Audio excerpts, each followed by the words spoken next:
Assalamualaikum warahmatullahi wabarakatuh. Perkenalkan, saya Rahma Yulia Putri dari program studi S1 Manajemen Bisnis Telekomunikasi dan Informatika. Kali ini saya akan mempresentasikan hasil proposal saya yang berjudul Analisis Faktor Penghambat Kinerja Ekspor pada Usaha Mikro, Kecil, dan Menengah atau UMKM di Kota Bandung.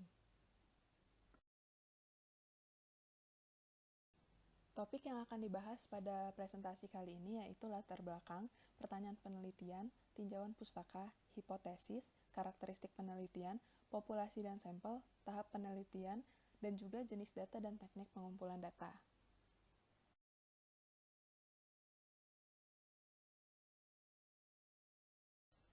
Pembahasan yang pertama yaitu latar belakang.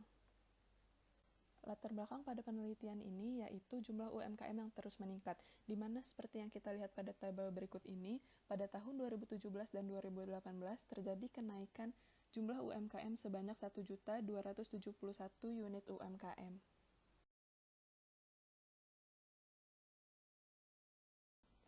Dengan adanya kenaikan jumlah unit UMKM, tentunya sangat berpengaruh kepada total pendapatan UMKM dan juga kenaikan PDB, serta dengan adanya peningkatan UMKM tersebut dapat membantu penyerapan tenaga kerja di Indonesia. Untuk memberikan kontribusi yang lebih terhadap negara, UMKM seharusnya melakukan kegiatan ekspor ataupun penginternasionalisasian UMKM. Maka dari itu, sudah sangat seharusnya bagi pemerintah ataupun pihak-pihak yang berkepentingan untuk mendukung kinerja UMKM tersebut.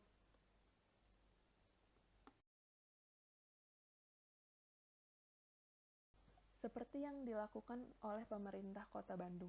Pemerintah Kota Bandung memberikan dukungannya dengan cara bekerja sama dengan Facebook, dengan membangun platform bernama Little Bandung, di mana platform tersebut akan digunakan oleh UMKM yang ada di Kota Bandung untuk melakukan ekspansi ke luar negeri. Nah, dari data-data tersebut, kita dapat melihat bahwa UMKM di Indonesia, terutama di Kota Bandung, memiliki potensi yang sangat besar untuk melakukan ekspor atau ekspansi ke luar negeri.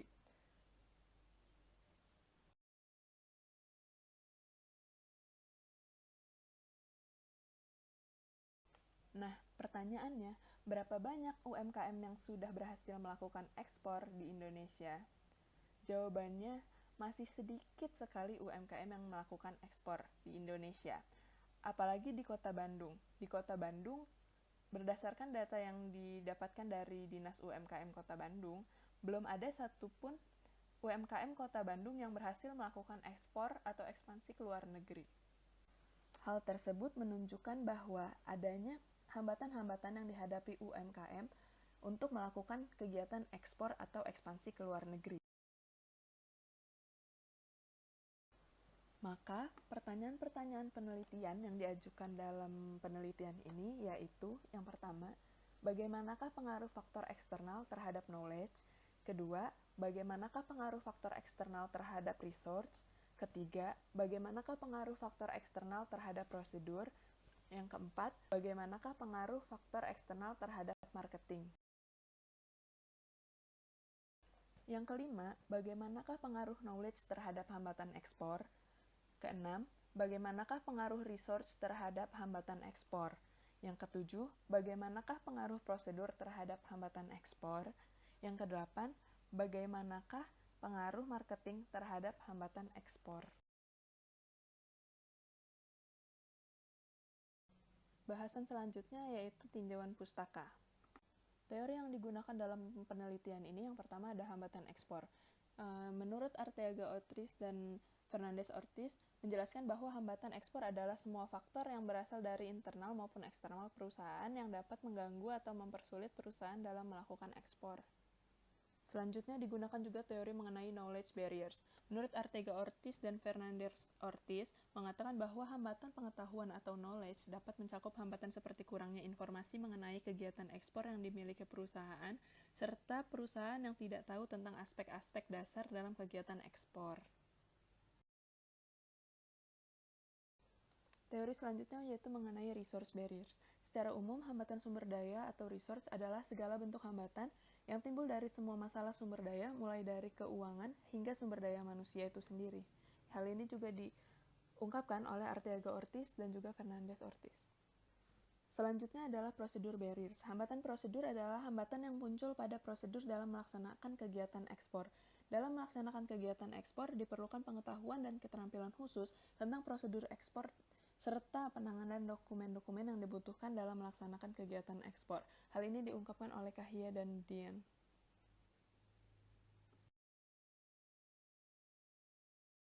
Selanjutnya adalah marketing barriers atau hambatan pemasaran.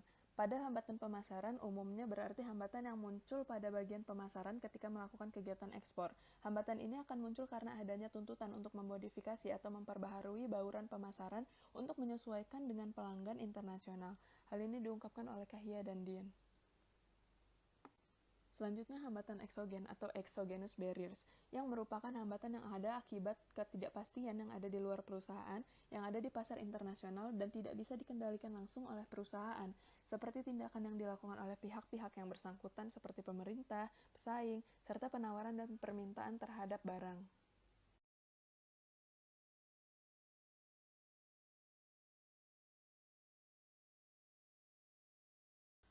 Bahasan selanjutnya yaitu hipotesis.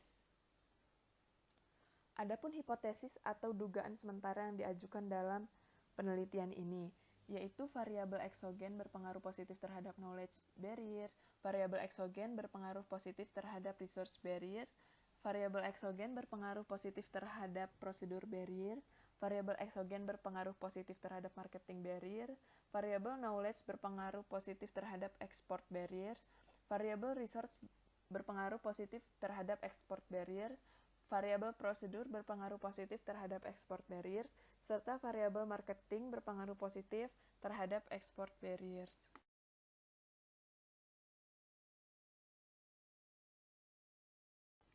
Bahasan selanjutnya yaitu karakteristik penelitian. Berdasarkan metodenya, penelitian ini menggunakan metode kuantitatif, berdasarkan tujuan dengan tujuan deskriptif, berdasarkan tipe penyelidikan, yaitu casual, berdasarkan tingkat keterlibatan peneliti, peneliti tidak mengintervensi, berdasarkan setting penelitian, yaitu non-contrived setting, berdasarkan unit analisis, individu, berdasarkan waktu pelaksanaan cross-sectional.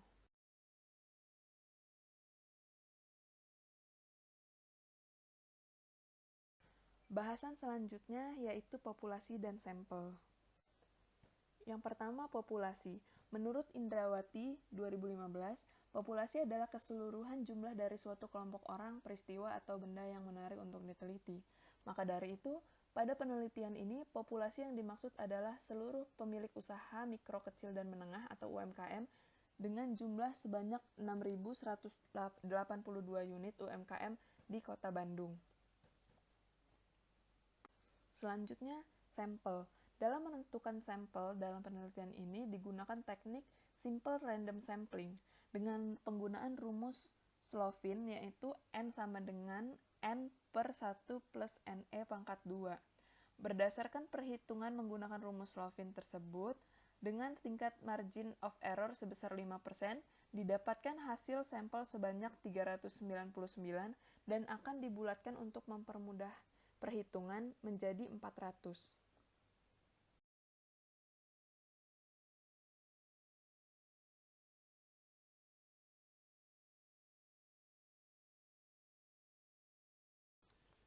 Selanjutnya adalah tahapan penelitian.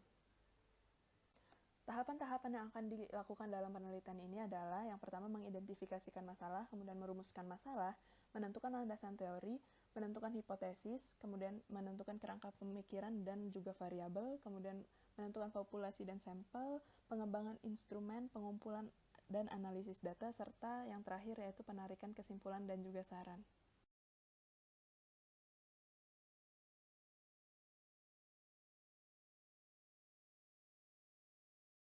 Selanjutnya, yaitu kita akan membahas mengenai jenis data yang digunakan dalam penelitian. Jenis data yang digunakan dalam penelitian ini yang pertama ada data primer, di mana data primer sendiri diperoleh dari hasil respon melalui pengisian kuesioner yang dilakukan oleh para pemilik UMKM di Bandung. Yang kedua adalah data sekunder, di mana data sekunder ini didapatkan dari media tulis seperti buku, artikel-artikel, berita online, serta jurnal-jurnal penelitian terdahulu, baik dari nasional maupun internasional yang membahas topik serupa.